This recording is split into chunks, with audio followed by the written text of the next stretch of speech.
Real estate is a world of acronyms. It's also a world of legal documents. I'm Brandy with the Come Home team of Better Homes and Gardens, and I'm here this week with a tip for you if you are selling your house. So if you've been following along, you know that we are in a series and we're going through the real estate contract for residential properties. We have made it through page 8 of 15 so far.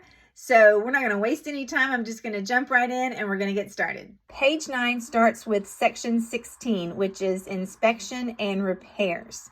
There's part A or B, and basically what the buyer is telling you is whether or not they want to perform a home inspection.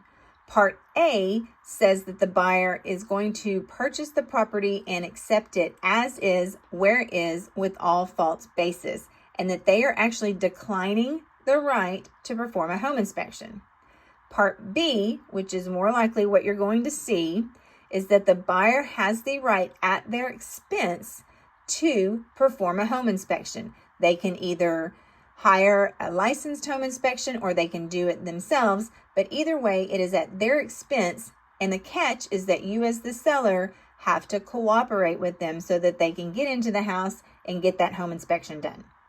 And further, in section 16, it talks about the timing of the home inspection. So if your buyer is telling you that they want to perform a home inspection, they will have 10 business days to perform the home inspection, review the report from their home inspector, and submit any repairs to you as the seller that they are requesting you perform.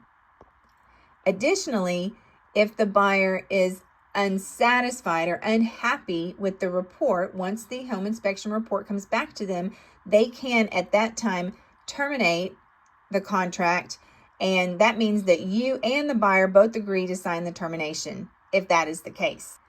If the buyer requests some repairs, then you as the seller have 5 business days to respond to that repair request.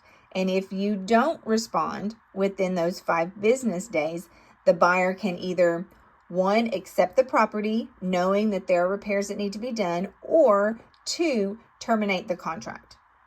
Once the buyer has submitted their request for repairs to you, and you have determined what you will or won't do, there is a bit of a negotiation period.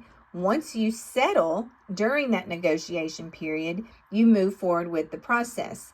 Now, the buyer will have the right to come back prior to closing to re-inspect the home and make sure that you have performed the repairs that you agreed to, that you legally agreed to, and signed the documents. Page 10, section 17, talks about third-party requirements. And this really goes back to section 16 where we talk about the inspection.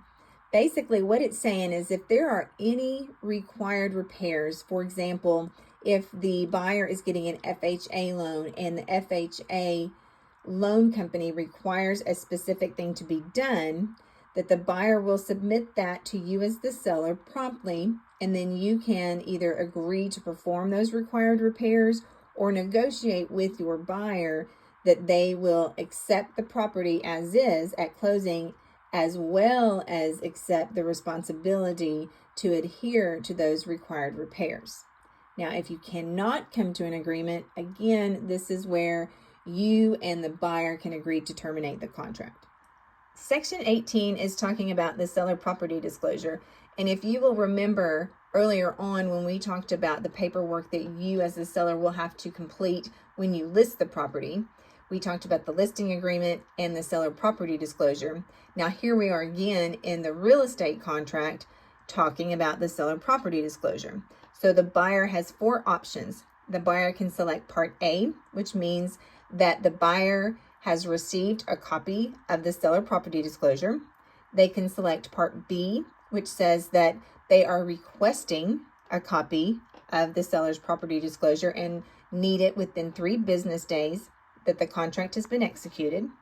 Part C says that even though there may be a seller property disclosure available, the buyer basically doesn't want it.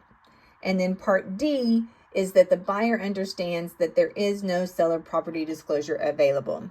Now, when this happens, it would be a situation where maybe the owner of the property has not lived there, and so they can't really attest to the condition of the property because they've never been there.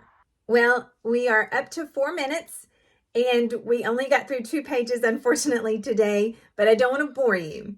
So come back next week and we will continue on with the real estate contract for the residential property, and you will know more about what you're signing, or rather what you as the seller are reviewing about the real estate contract for residential property. Thank you guys so much for watching, and I'll see you next week.